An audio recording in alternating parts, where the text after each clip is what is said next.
जो तुम्हें कर्म मिला है उसे धर्म के अनुसार करो, भगवत समर्पित कर दो, वो यज्ञ हो जाएगा, उसका फल मिलेगा तुम्हें, आनंद, भगवत प्राप्ति, महासुख। कर्म वही है, पर जब अहंकार से प्रेरित होकर अपने लिए करते हो सुसुख वांछा, तो उसमें अधर्म वृत्ति बढ़ जाती है। अधर्म वृत्ति निश्चित आपको भोगना पड़ेगा। यदि भगवान की शरण में हो जाओ, अवलो नशानी अवना नशई हो, वो कृपा करें तो सब क्षमा हो जाए। वो कह रहे हैं कि हम तो हम सर्वपापेभ्यो मोक्षयिष्यामि मा शुचा, नहीं तो आपका जो कर्म प्रकाशित नहीं हुआ है और आपने पाप कर्म किया वो गुप्त है, वो नष्ट नहीं हुआ, वो भयंकर रूप रख के तैयार है, अपने समय पे तुम्हें नष्ट कर देगा। एक 45-50 वर्ष की अवस्था के थे, अब उनको ज्ञान हुआ कि हमारे द्वारा बहुत अधर्म हुए हैं, अब सब छोड़ो, अब सत् कार्यों में लगो। तो उनके सामने एक स्वर्णकार का मकान था। वो बहुत ही कपटपूर्ण व्यवहार करता था, भोले भाले लोगों को असली स्वर्ण लेकर के केवल स्वर्ण का लेप करके अलंकार बेचता। अगर कोई जानता तो कुछ राज कर्मचारियों को अपने लेने के अधीन किए हुए था और उसको कुछ नहीं होता। तो जो राज कर्मचारी उसके रहस्य को जानते थे वो रात में ड्यूटी देते थे। उन लोगों ने सोचा कि इतना धन इसने इकट्ठा किया है, अगर हम इसको मार देते हैं और इसका स्वर्ण ले लेते हैं तो कोई रिपोर्ट करने वाला भी नहीं होगा, हम बहुत धनी हो जाएंगे। अधर्माचरण करने वाला कभी सुखी नहीं हो सकता। स्वर्णकार अधर्माचरण कर रहा था तो उसके अधर्म आचरण में सम्मिलित होने वाले राज कर्मचारियों ने उसे मार दिया, उसका स्वर्ण ले लिया, धन ले लिया और उसे बॉक्स में बंद करके वो निकल ही रहे थे कि वो जो धर्म पे चलना ठाना था उन्होंने देख लिया। बाहर निकले, उनका ये क्या है, अब वो तो फंस गए क्योंकि बॉक्स में उसकी लाश थी और सब बैग झोला में स्वर्णाभूषण धन था। उन्होंने तुरंत उसको कहा, आवाज मत दीजिएगा, देखो हम तुम्हें हिस्सा दे देंगे, ये जो धन हमारे पास है इसको हम 3 हिस्से में बांट लेंगे और इसको हम नष्ट कर देते हैं, कोई जानेगा नहीं, हम राज कर्मचारी हैं, किसी तरह का फसाव नहीं होगा। उन्होंने कहा, ये मैं अधर्म का कार्य नहीं कर सकता, मैं तो अब हल्ला मचाऊंगा, सबको बुलाऊंगा और बताऊंगा कि तुमने इसकी हत्या की है और इसका धन अपहरण कर रहे थे। अब राज कर्मचारी, उन्होंने सोचा हमारी ड्यूटी भी जाएगी, धन भी जाएगा, सजा भी मिलेगी। दोनों ने इशारे में ही बात कर ली और हल्ला मचा के दौड़ पर, पकड़ो इसे, पकड़ो, जाने न पाए। उसे पकड़ लिया, लोग इकट्ठा हुए, क्या हुआ, देखो ये धन अपहरण करके जा रहा था, इसकी हत्या कर दी। तो हम लोग गश्त लगा रहे थे तो हमें शंका हुई, आए तो देखा ये पकड़ा गया, जो धर्म से चल रहा था उसको पकड़ लिया। अब तो प्रमाण, राज कर्मचारी खुद गवाही देने के लिए तैयार, उसे बंद किया गया, मुकदमा हुआ। वो बार बार जज के सामने यही कहता था, जिसकी कसम खाओ हम कसम खा लेते हैं, हमने बिल्कुल ये कार्य नहीं किया, ये लोग ये कार्य कर रहे थे, हमने इनको रोका तो इन्होंने मुझे साझेदारी के लिए, पर मैंने वो स्वीकार नहीं किया तो फिर इन्होंने ऐसा किया। पर उसकी कौन बात माने, राज कर्मचारी गवाही। मुकदमा लंबा खिंचा, उसे जेल में रखा गया। हर बार आके वो यही प्रार्थना करता, कई वर्ष तक चलता रहता मुकदमा, जेल का उसे बड़ा कष्ट भोगना पड़ता। वो विचार करता कि मैं अगर हिस्सा ले लेता तो बच जाता, लेकिन धर्म से चल रहा था तो देखो मुझे कष्ट भोगना पड़ा। मुझे लगता है भगवान के दरबार में न्याय नहीं है, धर्म रक्षा नहीं करता, ऐसा लगता है। एक दिन आया और रो करके यही बात कही जज के सामने कि मुझे लगता है भगवान नहीं है, क्योंकि मैं बार बार सत्य को साक्षी करके कहता हूं कि मैंने ये कर्म नहीं किया और मुझे दंड दिया जा रहा है, मुझे क्लेश दिया जा रहा है धर्म से चलने के कारण। अगर मैं सम्मिलित हो जाता तो मुझे तीसरा हिस्सा मिलता और बिल्कुल बात शांत होती। ये क्या धर्म है, कहां भगवान है? जज ने इस पर गौर किया। कई वर्ष वो जेल भोगता रहा, मुकदमा चलता रहा। तब जज ने गौर किया कि बार बार ये कहता है इसकी जांच की जाए, तो हत्याकांड होते ही रहते हैं। एक शव आया वहां, जज ने मंगवाया था, जो पोस्टमार्टम के लिए जाता मंगवाया और कहा देखो इसका कोई नहीं है, अंतिम संस्कार के लिए अपने ही लोगों को जाना है। तो दो कर्मचारी जो थे सरकारी, जो स्वर्ण चोरी में सम्मिलित थे, उनको और उसको कहा कि बस तुम थोड़ी देर नदी के किनारे बैठे रहना, हम और लोगों को लेकर के आते हैं। और एक आदमी को छुपा के बैठा लिया और राज कर्मचारी नदी के किनारे शव को लेकर बैठे।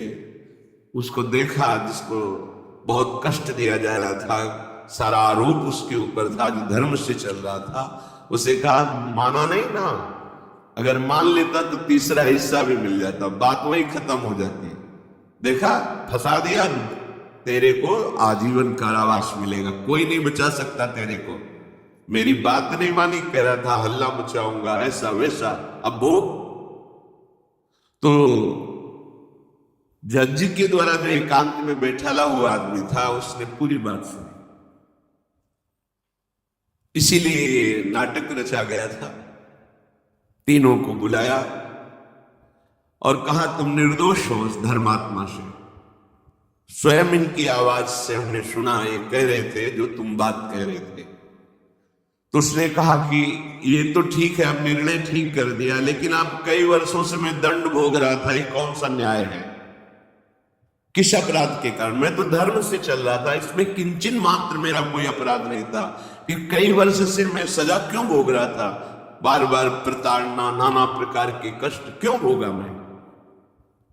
जज ने कहा तुम हृदय को साक्षी करके बताओ, क्या कोई ऐसा अपराध किया है जिसका प्रकाश ना हुआ और तुम्हें दंड ना मिला हो? हम अब उसका कोई दंड थोड़ी तुम्हें देंगे, लेकिन तुम्हारे अंदर जो भगवान के प्रति आरोप है उसका निराकरण हो जाएगा। उसने कहा हाँ, यौवन अवस्था में मैंने किसी स्त्री को ऐसा ऐसा, और वो विरोध करने फल पे उसे मार दिया और आज तक बात कोई प्रकाशित नहीं हुई। तो बोले फिर भगवान को क्यों दोष देते हो?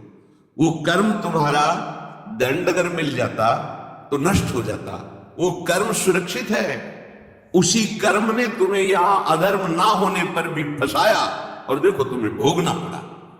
तो निश्चित समझो, यदि आप अधर्म के द्वारा कोई भी सुख साधन करेंगे तो आप नष्ट होंगे। अधर्म के द्वारा आप धन आदि छीनना चाहेंगे तो आप नष्ट होंगे।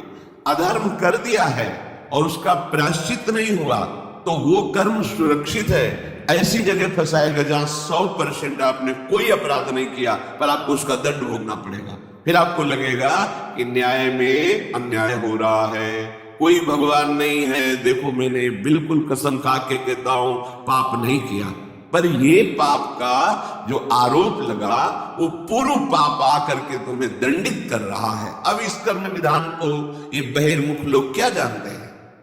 तभी कहते हैं कहां भगवान, कैसे भगवान?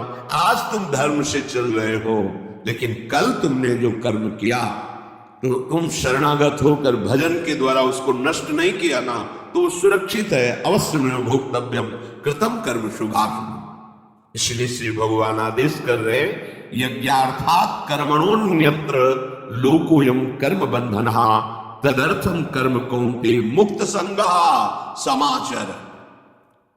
मुक्त हो जाओगे, न काम तुम्हें अधीन कर पाएगा, न पाप अधीन कर पाएगा, परमानंद में डूब जाओगे। केवल प्रभु के लिए कर्म करो। ये अगरबत्ती, धूप बत्ती, आरती, पूजा, प्रभु को अपना नहीं माना तो ये थोड़ा शुभ कर्म बन गया, बस ये तुम्हारा प्रायश्चित नहीं होगा। जो तुमने अधर्माचरण के अगरबत्ती धूपबत्ती से खत्म होने वाले नहीं है, उनके लिए तुम्हें नाम जप करना पड़ेगा, नाम कीर्तन करना पड़ेगा।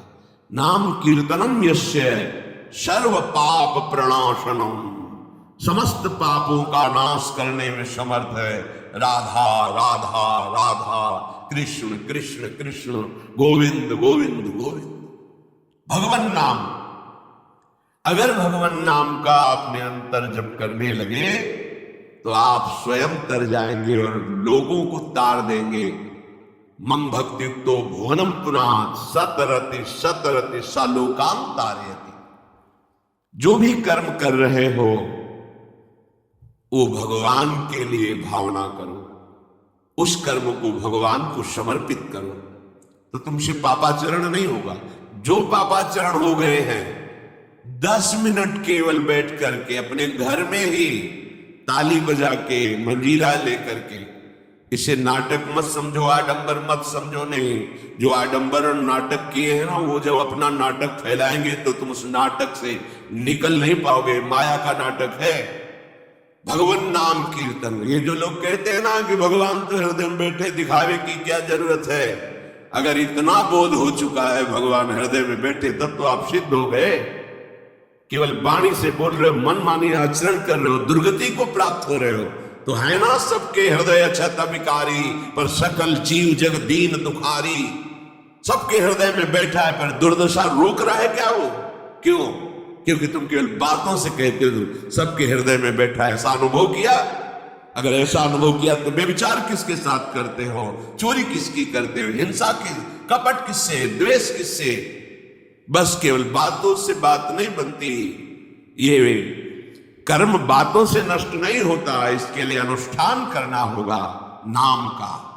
चाहे जैसी परिस्थिति हो, चाहे जो हो, जैसे भी हो, तुम्हारा मंगल होगा। अहोबत स्वपचतो गरीयान यज्जिभ्याग्रे वर्तते नाम तुभ्यम। वो नीच आचरण करने वाला, अभक्ष पदार्थ खाने वाला भी यदि भगवान नाम उच्चारण करता है तो परम पावन हो जाता। अहो, आश्चर्य की बात, बड़े बड़े प्रायश्चित जिसे पावन नहीं कर सकते, भगवान नाम उसे पावन कर देता है। जैसे हरिवंश विचार के मनुज देह गुरु शरण गई, सकई तो सब पर पंच तजी, कृष्ण कृष्ण गोविंद कही, कृष्ण कृष्ण गोविंद। क्या जाता है? हम तो ये नहीं कह रहे कि तुम नहा के जपो, तुम ऐसा जैसे हो जहां हो, गोविंद गोविंद राधा राधा राधा वल्लभ श्री हरिवंश, तुम पावन हो जाओगे प्यारे। तुम्हारी दुर्गति, तुम्हारी विपत्ति, तुम्हारी उन्नति में जो बाधक कर्म है उनको नष्ट करो। किसी से भीख मांगने की जरूरत नहीं, कृपा की। अगर नाम जप नहीं तो कहीं भी भाग के चले जाओ, देख लो तुम्हें क्या मिलता है। नाम जप करो, तुम स्वयं देने वाले बन जाओगे, मांगना मिट जाएगा जन्म जन्म का। विश्वास करो, जैसे भी हो। नहीं छोड़ पा रहे गंदी बातें, शुरू करो, नाम को तो अंदर लाओ, वो तुम्हें इतनी सामर्थ्य देगा, सब छूट जाएगा, सब छूट जाएगा। विश्वास करो। आज तक जितने बड़े बड़े ऊंचाई के पद पर पहुंचे हुए महात्मा हैं, सबके मूल में नाम पाया गया। निरंतर नाम जप, निरंतर अभ्यास करने से होता है।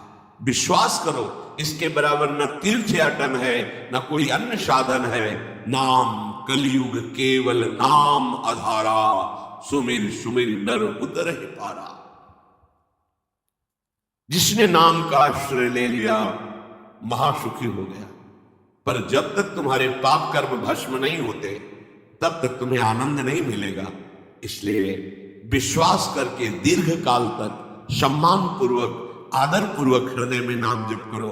जब पाप वासनाएं नष्ट हो जाएंगी, पाप प्रवृत्ति नष्ट हो जाएगी, तब आनंद की धारा तुम्हें कोई भी विपत्ति, कोई भी संकट परास्त नहीं कर पाएगा।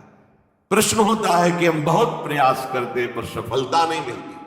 प्रयास को कहते हैं पुरुषार्थ, और सफलता नहीं मिली उसको कहते हैं प्रारब्ध। कभी कभी प्रारब्ध बहुत जोर का होता है, जो बड़े बड़े ऋषि मुनियों के ऊपर भी हावी हो जाता है। पर पुरुषार्थ व्यर्थ नहीं जाता। यदि वो सत है तो तुम्हारा पुरुषार्थ भी तो असत है।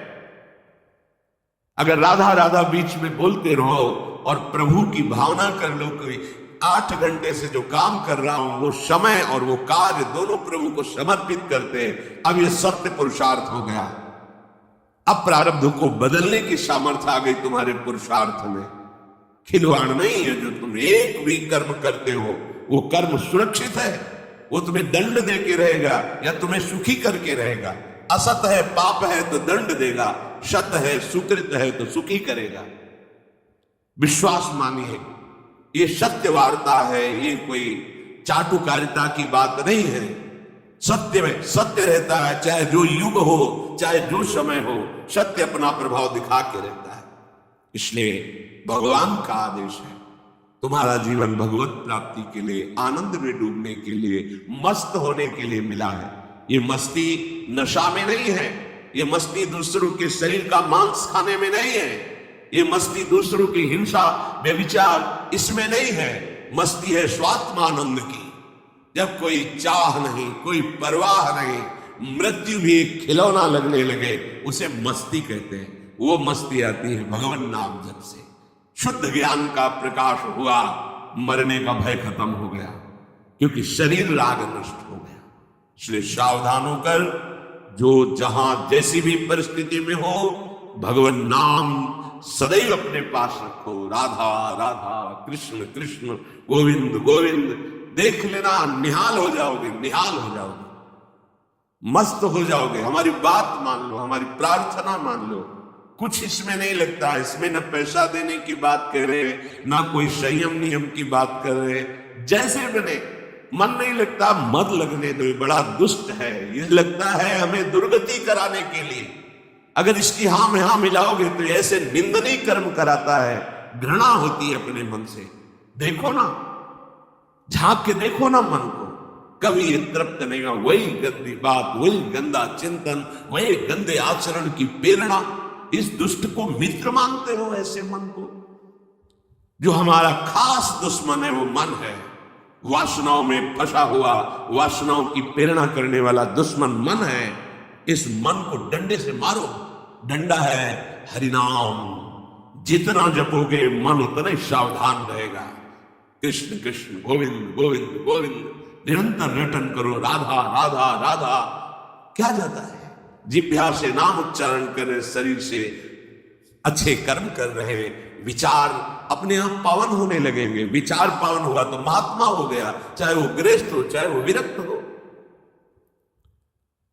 तो ध्यान दीजिए, हमारे पुरुषार्थ को प्रबल करने वाला और प्रारब्ध को नष्ट करने वाला एक ही महान समर्थ है, भगवान नाम। इसके सामने कोई साधन बराबरी नहीं कर सकता। ये महामहिम नाम भगवान का है, भगवान को भी अधीन करने की सामर्थ्य रखता है। ये जो निकृष्ट भाव बैठा हुआ है, बेटी हुई उदास हो गए, लड़का हुआ थाली बजाओ, घंटा बजाओ, जिससे बहुत बड़ा, बिल्कुल ठीक नहीं है। ये बेटा होता किससे है? बेटी से ही होता है। तुम किससे हुए हो? किसी मां से हुए हो। वो क्या थी? किसी की बेटी ही थी। कैसी मूर्खता छा गई है, गर्भस्थ बेटी की कोई परवाह न करके उसको, ये क्या है? कितने राक्षस वृत्ति में आ गए हैं हमारी। राक्षस भी अपने बच्चों को नहीं खाते। कितनी राक्षसी बुद्धि। हम सुंदर दिखना चाहते हैं, समाज में सम्मान पाना चाहते हैं, और पाप कर्म कैसा? बेटी है गर्भ में, हत्या कराना नहीं चाहिए। तो बेटा कहां से पैदा होगा? वो किसी की बेटी से ही तो पैदा हो रहा है। कैसी मूर्खता छा जाती है। वैसे भी शास्त्र में स्त्री हत्या करना बहुत बड़ा महापाप कहा गया है। फिर भ्रूण हत्या, गर्भ हत्या, गर्भस्थ शिशु की, उसमें भी कन्या, सर्वनाश। इसके बाद फिर रोते हैं, हमने कौन सा पाप किया, भगवान ने हमारा पुत्र छीन लिया। कौन सा पाप किया, भगवान ने ऐसा कर दिया।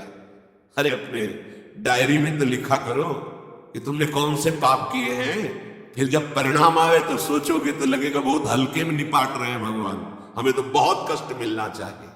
कैसी कैसी निर्दयता बैठ गई। हम मनुष्य कहलाते हैं, सदगृहस्थ कहलाते हैं, गर्व से चलते हैं। और गर्भस्थ शिशु की हत्या करते हैं। मान जाओ, ना सत्संग सुन रहे हो, ना शास्त्र स्वाध्याय कर रहे हो, इसलिए तुम्हें पता नहीं कि तुम कौन सा पाप कर रहे हो। ऐसे ये पाप, कुछ पाप ऐसे हैं जिनको वज्र की लीक कहा गया। वज्र की लीक में मिटा नहीं सकते, तुम्हें भोगना पड़ेगा।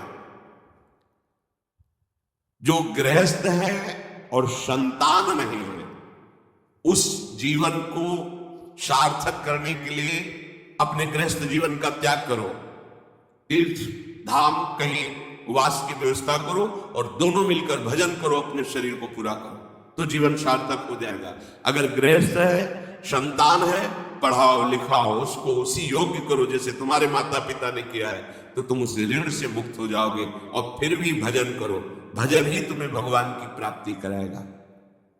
दूसरा, जो अपने धर्म से भ्रष्ट हो चुका है, उसका जीवन व्यर्थ है। आपका एक धर्म है, सबसे पहला धर्म है मनुष्य धर्म। मनुष्य का क्या कर्तव्य है? अपने प्राणों का भी बलिदान देकर दूसरे की रक्षा करना, और यहां अपने मन को सुख पहुंचाने के लिए दूसरे की हत्या कर देना। कैसा राक्षसी भाव वृत्तियों में आ गया। देखो, अगर कोई माता बहन एकांत मिल जाए तो बस राक्षस जैसे टूट पड़ते हैं, ऐसे स्वभाव, मार दो, जला दो, काट दो। बड़ी दुर्गति होगी, देख लेना, यहां भी होगी।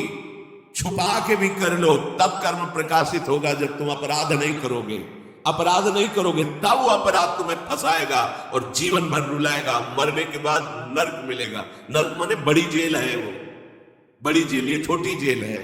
जैसे बड़े अपराधियों को बड़ी जेलों में भेजा जाता है, तो विश्व ब्रह्मांड की सबसे बड़ी जेल, वहां के सबसे बड़े जेलर यमराज, वहां दंड मिलता है।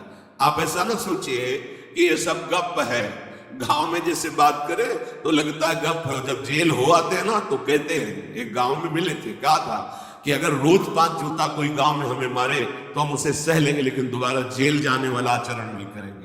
दिखा रहे थे, देखो कैसे कैसे कष्ट वहां के कैदी भी मारते हैं जो बहुत पुराने हो गए हैं। वो हमको अनुशासन में रखते हैं, ऐसा ऐसा कितना कष्ट। अब वो गया ना तो भोगा, अब माया के कारण स्मृति नष्ट हो गई नहीं, सैकड़ों बार अपने भी भोग के आ रहे हैं नर्क। दूसरे, उसका जीवन नष्ट है जो धर्म का त्याग कर चुका है। तुम पिता माता से प्रकट हुए, तुम्हारा धर्म है माता पिता की सेवा करना।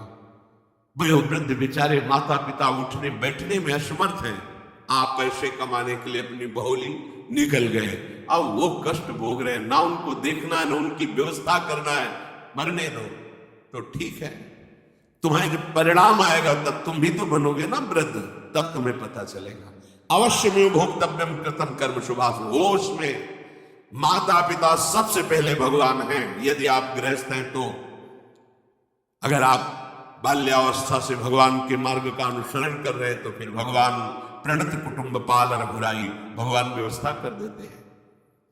वैराग्य मार्ग में लौटकर पीछे नहीं देखा जाता। हमारे भगवान के अवतार मानेंगे महाप्रभु चैतन्य देव, 9 युक्ति विष्णु प्रियादि माता सची छोड़ के चल दिए। आद्य गुरु भगवान शंकराचार्य भगवान के अवतार मां के छोड़ के चल दिया। भगवान के मार्ग में यदि ऐसे चले तो भगवान संभाल लेते, परम पद मिलता है 21 पीढ़ियों को। मां तो बिल्कुल नजदीक है, 21 पीढ़ियों को भगवत प्राप्ति हो जाती है। और शब्द है प्रणत कुटुंब पाल रघुराई, भगवान स्वयं उसके परिवार का पोषण करते हैं। पर यदि गृहस्थ धर्म में हो और अपने माता पिता का त्याग कर दिया, उनकी सेवा नहीं करते, वो दुख भोग रहे हैं, तो नरक यंत्रणा मिलेगी और जीते जी तुम उन्नति को प्राप्त नहीं हो सकते। तुम्हें भले उन्नति दिखाई देती हो, बाद में परिणाम देख लेना। तीसरा, जो दूसरों के भोजन छीनने की चेष्टा में रहता है, कैसे इसका धन अपहरण कर ले, कैसी जमीन अपहरण कर ले, कैसे इसकी अव्यवस्था पैदा कर दे इसके जीवन में, जो केवल अपने ही सुख को देखता है उसकी दुर्गति होती है। तीसरा, उसका जीवन व्यर्थ है। जो दूसरों के सुख का अपहरण करके सुखी होना चाहता है, सदैव केवल अपने सुख में डूबना, सोचना कैसे मैं सुखी हो जाऊं, अधर्माचरण करूं, छीन लूं, क्या करूं, कैसे करूं, उसका जीवन व्यर्थ है। और चौथा, जो आए हुए साधु महात्मा अतिथि का अनादर कर देता है, अपमान कर देता है, सारे सुकृत नष्ट हो जाते हैं। ये 4 का जीवन बिल्कुल व्यर्थ हो जाता है। इनको असत जीवन कहा गया है, वृथा जीवन कहा गया है। इसलिए हे युधिष्ठिर, ये 4 दोष कभी हृदय में ना आने पावे। आरूढ़ पतिते दत्तो मन्यायोपहृतम चेयत व्यर्थम तु पतिते दानम ब्राह्मणे तस्करे तथा। बहुत ध्यान देने योग्य बात। जो वानप्रस्थ या विरक्त भाव संन्यास ले लेते हैं और कुछ वर्ष चलने के बाद मैं तो इस पे नहीं चल पाऊंगा, लौट जाते हैं, उन्हें घोर नरक की प्राप्ति होती है। कुछ भी कर लो, ये भारी अपराध तुम्हें नरक की प्राप्ति कराएगा। मार्कंडेय जी महाराज युधिष्ठिर को उपदेश कर रहे हैं। एक बार एक सन्यासी जी ने कहा था कि हमने गुरुजनों से सुना है कि यदि वचन से संकल्प ले ले कि बस अब कुछ महीने बाद हम सन्यास ले लेंगे और विरक्त होकर भगवान का भजन करेंगे, और यदि वो ऐसा नहीं करता तो उसे चंद्रायण व्रत रहना चाहिए, तब उस पाप से मुक्त होगा। चंद्रायण व्रत कहते हैं प्रतिपदा को 1 ग्रास, द्वितीया को 2 ग्रास और अमावस्या को 15 ग्रास, फिर नीचे घटाते चले जाओ, 14, 13, 12, 11 ऐसे पूर्णिमा को पूर्ण पर 1 महीने से उपवास रहने से हम सन्यास लेंगे। इस बात के अपराध का उसको सन्यास लिया नहीं, केवल घोषणा कर दी थी। और जो सन्यास ले लिया या वानप्रस्थ, वानप्रस्थ कहते हैं पत्नी के सहित विरक्त होकर भजन करना। गृहस्थ में थे, अब निर्णय कर लिया कि अब आजीवन हम ब्रह्मचर्य रहेंगे और भगवान का भजन करेंगे। धाम तीर्थ वन आदि में रहकर वो जीवन में दोनों भजन करके भगवान की प्राप्ति में लगा, उन्हें वानप्रस्थ कहते हैं। सन्यास जो पूर्णतया वैराग्यवान होकर केवल भगवान के आश्रित जीवन। सन्यास मार्ग में माता पिता परिवार का दिया हुआ कुछ स्वीकार नहीं किया जाता, उनके द्वारा भरण पोषण नहीं स्वीकार किया जाता। अगर स्वीकार करता है अपने धर्म से भ्रष्ट हो जाता है। ये मनमानी आचरण, न शास्त्र स्वाध्याय है न सत्संग में सुनता है। मनमानी आचरण से अध्यात्म मार्ग प्रकाशित नहीं होता। जिसने सन्यास ले लिया और वो फिर गृहस्थ में लौट जाता है, या वो हमसे तो होने वाला नहीं, तो उसे आरूढ़ पतित कहते हैं। आरूढ़ पतिते दत्तो मन्यान योग हृतम चयत, उसको दुर्गति प्राप्त होती है। इसलिए होश में ये मार्ग ऐसा नहीं, अब हमारा मन नहीं लगता, अरे अहो भाग्य है कि तुम्हारे भाग्य से विषय भोग मिटा दिया भगवान ने, तुम्हें परमार्थ का मार्ग दे दिया। जिसको छोड़ना कठिन है भगवान ने उसे काट दिया।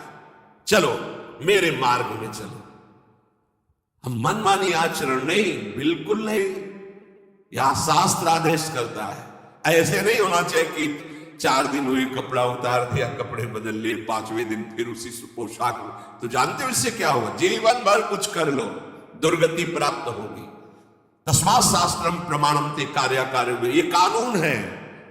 कानून में फंस गए तो सजा निश्चित होगी। ये भागवतिक कानून, जैसे एक राजकीय कानून है, तो ये भागवतिक त्रिभुवन का कानून है। त्रिभुवन में कहीं यही कानून काम करेगा। अलग अलग देश का कानून है, लेकिन ये त्रिभुवन का कानून है, विश्व का कानून है, ये भगवदीय कानून है। अगर इसमें फंस गए तो निकलना मुश्किल हो जाएगा। बहुत शास्त्र के अनुसार चलो। तो जो वानप्रस्थ या सन्यास लेकर के पुनः गृहस्थ धर्म से युक्त हो जाता है, उसकी दुर्गति निश्चित हो जाती है। आप तुम वो कर ही नहीं पाओगे। जैसे कहते हैं अब मंत्र ले लिया, आप क्या जाने की जरूरत है? मंत्र प्रकाशित ही नहीं होगा, जप ही नहीं पाओगे। लिख के देख लो, ये शब्द लिख लो, मंत्र नहीं प्रकाशित होगा, जप ही नहीं पाओगे। खिलवाड़ है परमार्थ चलना। एक एक अक्षर में अगर त्रुटि हो जाती है तो छाती जलेगी। कैसे कैसे गलती कैसे होगी? एक अक्षर भी अगर शास्त्र सम्मत इष्ट प्रेरित है, हृदय शीतल रहेगा, परमार्थ प्रकाशित रहेगा। ये मार्ग है। अब कौन शास्त्र स्वाध्याय करता है? कहां में सत्य चर्चा सुनने को मिलती है? भगवत कृपा है जो सुनने को मिल रही, इसको हृदय में धारण करो।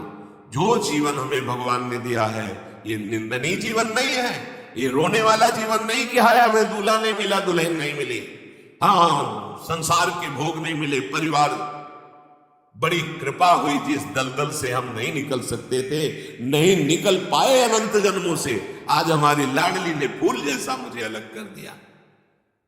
ये गृह कारज नाना जंजाला, तेत दुर्गम शैल विशाला, ये शरण आवत अति कठिनाई, राम कृपा बिलवाए न जाई। भगवान ने तुम पर कृपा की, तुम्हें नाचना चाहिए कि रोना चाहिए? विषयों को देख देख कर जलते हो, भोगने की लालसा रखते हो, कैसा जीवन, व्यर्थ जीवन। बिल्कुल नहीं, सावधान, तुम्हारा जीवन भगवान के लिए, तुम्हारे भाग्य में सीरीज लिख दी गई। हमें नाचना चाहिए। हमारे भाग्य को बदलकर प्रभु ने अपना चरणारविंद, अपना धाम, अपना नाम, अपनी सेवा दे दी। धिक्कार है अगर ऐसे होने पर भी ललचाए और उस मार्ग की तरफ जाए जहां से श्री जी ने निकाल लिया।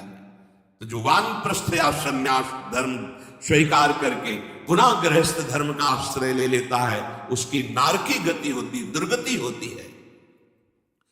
और जो पापाचरण करके, अन्याय से, अधर्म से छीन झपट करके धर्म और सोचता है उसमें कुछ दान कर देंगे। जैसे किसी ने प्रश्न किया था ब्लैक और व्हाइट, कि हम तो ब्लैक और व्हाइट का मतलब काला सफेद समझते हैं, तो काला धन का मतलब होता होगा अधर्माचरण या जो राजकीय विभाग से पास ना हो, उसे ही काला धन कहते होंगे। तो काला धन काला ही रहता है, कोई व्हाइट नहीं कर सकता उसे। जमा कर लो, एक समय आएगा कि ट्रक में लद के सब चला जाएगा, तुम भी लद के चले जाओगे। अगर वो समय ना आया तो यमराज के दूत तुम्हें ले जाएंगे, सब यही पड़ा रहेगा। होश में चलो। दान किसे कहते हैं? खूब मेहनत करो, धर्म से कमाओ, फिर उससे एक रोटी की व्यवस्था किसी की भी कर दो, उसे शतदान कहते हैं। लाखों बेईमानी से कमाए, अधर्म आचरण से दूसरों को चूस चूस के ऐसा दुख दे देकर फिर सोचा कि लाख में 10,000 दे देते हैं, व्हाइट हो जाएगा। व्हाइट नहीं हो जाएगा, ये और तुम्हारे ऊपर आक्रमण कराएगा। क्योंकि जिनको दे रहे हो उनकी भी बुद्धि तो भ्रष्ट होगी, तो तुम्हारा धर्म बनाना व्हाइट नहीं होगा, फाइट होगी। मार पिटाई शुरू करवाएगा, वो ऐसे आचरण करवाएगा, जहां जाएगा वहां खोपड़ी फोड़ेगा। उसका परिणाम जब आपके आएगा तो आपकी खोपड़ी फूटेगी। व्हाइट तो तब हो सकता है जब व्हाइट चलो। व्हाइट का तात्पर्य था प्रकाश, श्वेत, ये लक्षण सतोगुण का। सात्विक भाव से चलो, मेहनत की कमाई से, पसीना चुहा के खूब मेहनत किया और फिर किसी को दिया, तुम्हारा परिवार उन्नतिशील रहेगा, तुम्हें लोक परलोक में सुख प्राप्त होगा। अन्याय से कमाए हुए धन का दान पतित कर देता है, पतित कर देता है। अब इसमें एक उपाय है, मुझे पता नहीं था, प्रमादवश मेरे से गलती हो गई, कभी जीवन में गलती नहीं करूंगा, अब सुधार के लिए करो, हो जाएगा। मुझे पता नहीं था, मैंने कभी सुना ही नहीं था, बस यही था कि धन प्राप्त करो, धन प्राप्त करो, और गलती हो गई। अब मुझे पता चला कि मैंने गलत किया है, तो अब लो नशानी, अब नान से करो, गौ सेवा, संत सेवा, ठाकुर सेवा। गलती आगे से नहीं करूंगा। ये एक सूत्र बहुत बड़े, अवलो नशानी अपना नशे, ये सबको पावन कर देता है, सब कुछ पावन कर देता है। पर ये ऐसा नहीं कि हम 100 कमा रहे हैं बेईमानी से तो 10 देते रहेंगे तो 90 व्हाइट होते रहेंगे, ऐसा कदापि कहीं नहीं लिखा। ये शास्त्र है, तस्मात् शास्त्रम प्रमाणन्ते। कई बार लोग प्रश्न करते हैं इस विषय का, ध्यान से सुन लो। अन्याय से कमाया हुआ धन अगर उसे हम दान भी करते हैं तो वो पतित ही करेगा, गिराएगा ही, किसी काम का नहीं है। आगे वर्णन कर रहे हैं कि धर्म से कमाया हुआ दान अगर ऐसे को दोगे तो वो भी व्यर्थ हो जाएगा। कैसा? मिथ्यावादी, पापाचरण करने वाला, झूठ बोलता है, पापाचरण करता है, और आप उसे दान कर रहे हैं, बाद में वो पाप करेगा तो उसका फल आपको मिलेगा। उसके पाप के बढ़ावे में आप साझेदार हुए, आपका जो दान था उसके पाप में बढ़ावा देगा, आपको उसको साझेदारी का फल भोगना पड़ेगा। कृतज्ञ, जो दूसरे के किए हुए को उपकार को नहीं मानता, अभिमानी और मदिरा पान करने वाला, अब आपसे पैसा लिया, शराब पिया, गंदे आचरण किए, आप उसके हिस्सेदारी बने। ऐसा थोड़ी दान की कोई मांग रहा है दे दो, बहुत पात्र और अपात्रता का निर्णय करके दिया जाता है। ऐसे नहीं का मांग रहा है तो देना ही पड़ेगा, नहीं, हमें अधिकार समझ में आए कि हमारे द्वारा दी हुई धन का सदुपयोग हो रहा है, वहां पात्र देख करके धन आदि का दान किया जाता है। जो पतित हो चुका है, जो अधर्म व्यवसायी है, जो तमोगुण से आवृत रहते हैं और अंदर क्रोध भरा रहता है, अहंकार पूर्वक दान करते मेरा सम्मान हो, ऐसे का दान ही नहीं स्वीकार करना चाहिए। ऐसे का दिया हुआ दान व्यर्थ हो जाता है, उसे निश्चित अन्य योनियों में जाके कष्ट भोगना पड़ता है। तामसी अहंकारी दान करने वाला परिणाम में दुख ही भोगता है। मैंने दिया, ये मैंने बनवाया, ये मैंने किया, ये तमोगुण का लक्षण अहंकार है। श्रेष्ठ मंत्रवेत्ता सतमार्ग में चलने वालों को दैन्य होकर छुपाकर दान देना, ये उत्तम लोगों की प्राप्ति कराने वाला। देखना है, धर्म से चलता है, हम जो धन देंगे उसका धर्म में प्रयोग होगा। मंत्रवेत्ता है, निरंतर मंत्र का अनुष्ठान करता रहता, पावर है। अगर हमारा धन ऐसी जगह गया तो हमारे पापों का नाश करके उत्तम लोगों की प्राप्ति कराएगा।